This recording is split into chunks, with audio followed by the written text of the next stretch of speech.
अस्सलाम वालेकुम। This is Mohammad Azhar, lecturer physics from Bairia college Karim campus. आज का हमारा टॉपिक रेडियो एक्टिविटी है, जो सेकेंड ईयर के चैप्टर नंबर 19 एटॉमिक न्यूक्लियस से लिया गया है। और इसमें हम सबसे पहले इन टॉपिक्स को डिस्कस करेंगे रेडियो एक्टिविटी से रिलेटेड। सबसे पहले हम रेडियो एक्टिविटी के तारुफ के बारे में बात करते हैं। तो रेडियो एक्टिविटी को हम डिफ़ाइन करते हैं कि एक ऐसा प्रोसेस जिसमें किसी भी न्यूक्लियस के एटम के न्यूक्लियस से खुद बखुद यानी कि स्पॉन्टेनियसली रेडिएशन का इमिशन होता है। ये इमिशन ऑफ रेडिएशन या रेज जो है वो रेडियो एक्टिविटी का फिनोमेना कहलाता है। ये वो लोग हैं जिन्होंने रेडियो एक्टिविटी की डिस्कवरी में अहम रोल अदा किया। सबसे पहले हेनरी बैकरल हैं, जिन्होंने 1896 में रेडियो एक्टिविटी को सबसे पहले डिस्कवर किया। एक एक्सपेरिमेंट के नतीजे में एक्सीडेंटली जो है वो इसकी एग्जिस्टेंस वजूद में आई। और इसके बाद फिर 1898 में Marie Curie and Pierre Curie, जो कि हस्बैंड एंड वाइफ थे, इन्होंने रेडियम और पोलोनियम डिस्कवर किया एक एक्सपेरिमेंट के नतीजे में। और दैन फिर 1902 में रदरफोर्ड एंड सोडी नामी साइंटिस्ट ने, जो कि कोलीग्स थे, इन्होंने रेडियो एक्टिविटी पर काम किया और रेडियो एक्टिविटी में निकलने वाले पार्टिकल्स की निशानदही की और इन्हें नाम दिया अल्फ़ा, बीटा एंड गैमा। तो अल्फ़ा पर आप देख सकते हैं, जैसे कि मेंशन किया हुआ है, पॉजिटिवली चार्ज होता है, 2 प्रोटॉन और 2 न्यूट्रॉन होते हैं, इन्हें हम हीलियम का न्यूक्लियस भी कहते हैं। और बीटा जो है वो नेगेटिवली चार्ज भी हो सकता है, पॉजिटिवली भी हो सकता है। तो अगर नेगेटिव है तो उसको हम इलेक्ट्रॉन कह सकते हैं और पॉजिटिव को हम पॉजिट्रॉन कहते हैं। इसके अलावा जो गैमा पार्टिकल है वो बेसिकली फोटॉन्स होते हैं, इलेक्ट्रोमैग्नेटिक रेडिएशन है ये, और इनके ऊपर कोई भी चार्ज नहीं होता। रेडियो एक्टिविटी को अंडरस्टैंड करने के लिए हमें इन बेसिक कॉन्सेप्ट्स को देखना होगा। Z नंबर, जिसको हम एटॉमिक नंबर कहते हैं, यानी कि Z से रिप्रेजेंट करते हैं, ये कहलाता है नंबर ऑफ़ प्रोटॉन्स। दैन फिर न्यूट्रॉन नंबर्स को हम कैपिटल N से रिप्रेजेंट करते हैं, टोटल नंबर ऑफ़ न्यूट्रॉन्स को बताता है। और दैन फिर मास नंबर A से रिप्रेजेंट किया जाता है, जो कि Z+N, यानी कि total number of protons and neutrons को अगर आप सम करें तो आपको एटॉमिक मास मिलेगा। और आइसोटोप्स को अंडरस्टैंड करना ज़रूरी है। आपने छोटी क्लासेस में भी पढ़ा होगा कि एक एलिमेंट जो है उसके मल्टीपल एटम्स हो सकते हैं, जिनके अंदर प्रोटॉनों की तादाद तो सेम होगी, लेकिन न्यूट्रॉनों की तादाद जो है वो डिफरेंट होगी।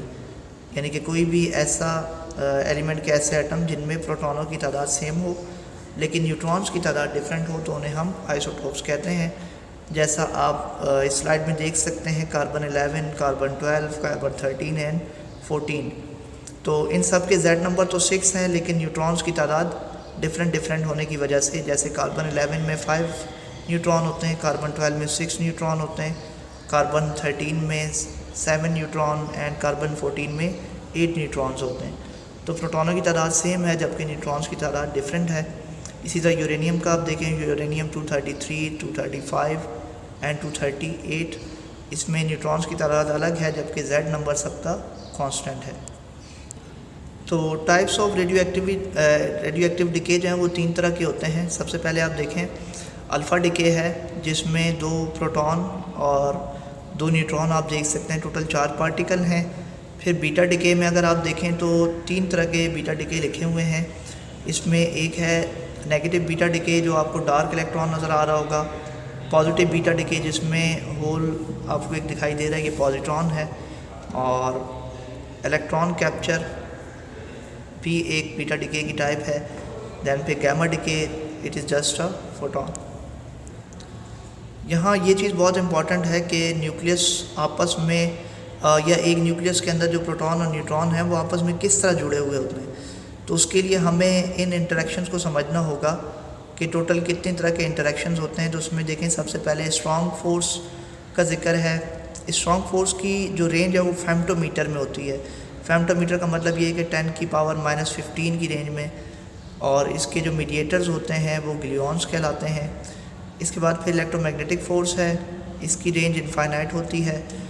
और फिर ग्रेविटेशनल फोर्स एंड देन फिर वीक फोर्स। तो यहाँ पर हमारे लिए जो ज़्यादा इम्पॉर्टेंट चीज़ है कि न्यूक्लियस के अंदर जो फोर्सेस पाई जाती हैं उनमें स्ट्रॉन्ग फोर्स है और इलेक्ट्रोमैग्नेटिक फ़ोर्स है। इसके अलावा वीक फोर्स भी न्यूक्लियस में पाई जाती हैं। तो हमारा ज़्यादा कंसर्न जो अंडरस्टैंड करना है अगर आपने रेडियो एक्टिविटी के फिनोमिना को, तो you have to focus on the strong force and electromagnetic force.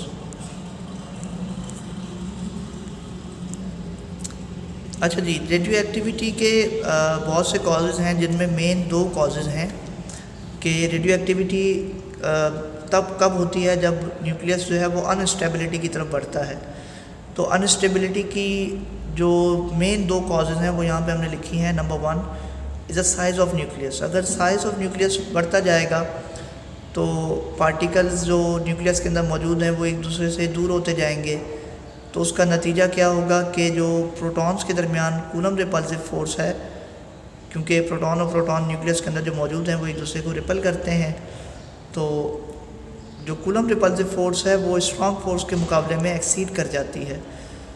Strong force जो है वो अट्रैक्टिव फोर्स होती है, जबकि कूलम रिपल्सिव फोर्स एक रिपल्सिव फोर्स है।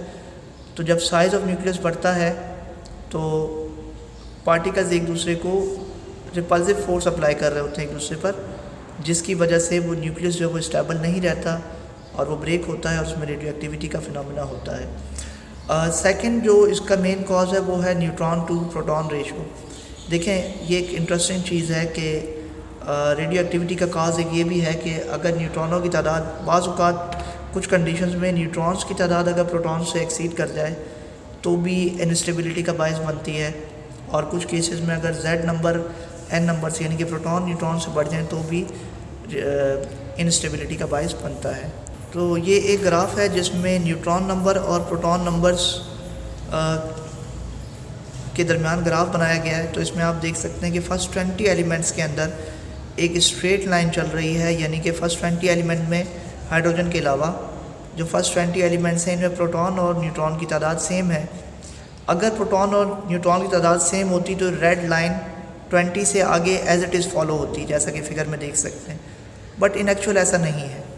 एक्चुअल में आपको जो ग्रीन लाइन नज़र आ रही है उसके साथ येलो स्पॉट्स नज़र आ रहे हैं, ये एक्चुअल डेटा है कि जैसे जैसे आप 20 एटॉमिक नंबर से ऊपर की तरफ बढ़ते हैं तो एटॉमिक नंबर तो 1 करके इंक्रीज़ हो रहे होते हैं, लेकिन न्यूट्रॉन नंबर जो है वो मोर देन 1 या मोर देन 2 टाइम्स जो है वो इंक्रीज़ हो रहे होते हैं, यानी कि न्यूट्रॉनों का रेशो जो है प्रोटॉनों के मुकाबले में बढ़ता चला जाता है।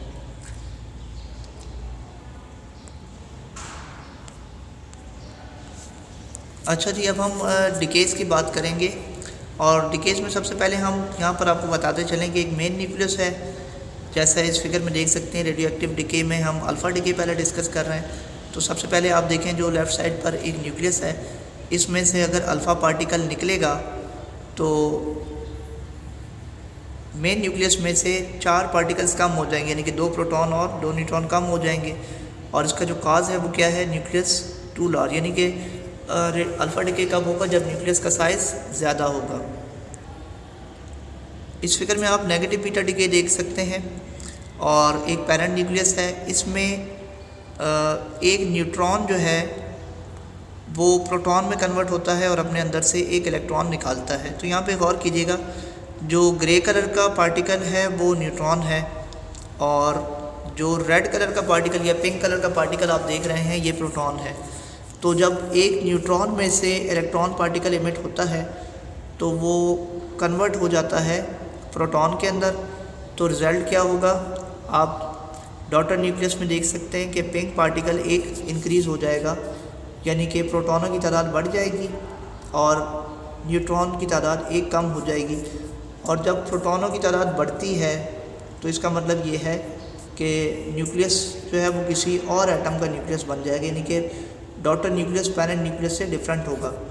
और इसका कॉज क्या है, nucleus has too many neutrons relative to number of protons, यानी कि जो न्यूट्रॉनों की तादाद है वो प्रोटॉनों के मुकाबले में ज़्यादा होगी, तो नेगेटिव बीटा के चांसेस होंगे।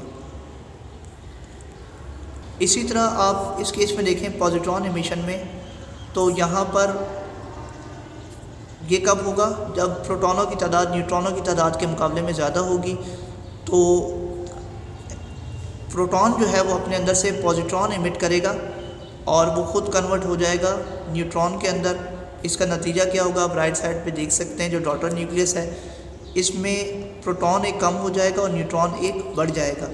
तो प्रोटॉन क्योंकि यहाँ भी कम हो रहा है नेगेटिव में प्रोटॉन की तादाद बढ़ रही थी तो भी न्यूक्लियस चेंज हो गया था, और यहाँ पर प्रोटॉन की तादाद कम हो जाएगी तो भी न्यूक्लियस चेंज हो जाएगा, यानी कि न्यूक्लियस जो डॉटर न्यूक्लियस होगा वो पेरेंट न्यूक्लियस से डिफरेंट होगा, किसी और एलिमेंट का न्यूक्लियस कहलाएगा।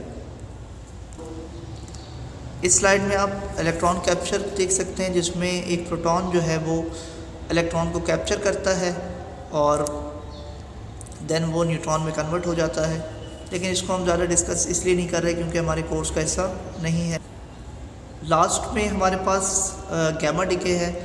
गैमा डिके कब होता है कि जिस तरह आपने प्रीवियस चैप्टर में पढ़ा था कि अगर एक एटम जो है वो अनस्टेबिलिटी की तरफ जाता है तो अपने अंदर से रेडिएशन एमिट करता है, इसी तरह अगर एक न्यूक्लियस अनस्टेबिलिटी की तरफ जाता है तो वो अपने अंदर से रेडिएशन एमिट करता है गैमा की फॉर्म में, और जब एक डॉटर न्यूक्लियस अपने अंदर से गैमा रेज एमिट करेगा तो उसमें ना तो नंबर ऑफ़ न्यूट्रॉन चेंज होते हैं और ना ही नंबर ऑफ़ प्रोटॉन चेंज होते हैं। तो इसका मतलब ये है कि स्टेबिलिटी बढ़ जाती है न्यूक्लियस की, जबकि न्यूक्लियस में कोई चेंज नहीं आता। डॉटर न्यूक्लियस सेम वैसा ही होगा जैसा कि पेरेंट न्यूक्लियस होता है, और इसकी वजह क्या है? Nucleus has excess energy. तो जो न्यूक्लियस की एनर्जी है वो ग्राउंड स्टेट एनर्जी से अगर बढ़ जाती है तो गैमा इमिशन पॉसिबल होता है। अच्छा जी, अब हम एप्लीकेशंस की बात करते हैं और बहुत इंटरेस्टिंग एप्लीकेशंस हैं। रेडियो एक्टिव आइसोटोप्स जो हैं वो स्मोक डिटेक्टर्स में यूज़ होते हैं, जिसमें अमेरिकियम 241 है जो कि अल्फ़ा इमिशन करता है और वो कन्वर्ट हो जाता है नेप्टूनियम 237 के अंदर। दैन फिर रेडियो एक्टिव डेटिंग एक बहुत इंटरेस्टिंग फिनोमेना है। कभी आपने देखा हो कि आसार कदीमा वाले जो हैं वो मुख्तलिफ़ चीज़ों की डेट्स बता देते हैं। कोई चीज़ जो मिलती है ज़मीन से और वो बताते हैं कि ये इतना पुराना है, ये चीज़ इतनी पुरानी है। तो ये जो प्रोसेस होता है ये रेडियो एक्टिव डेटिंग के नतीजे में होता है, और इनके अंदर कार्बन 14 इस्तेमाल हो सकता है जिसकी हाफ़ लाइफ 5700 ईयर्स होती है। पोटाशियम 40 यूज़ होता है, यूरेनियम 235 और रुबिडियम 87। इसके अलावा और भी एलिमेंट्स हैं जो रेडियो एक्टिव डेटिंग में यूज़ होते हैं।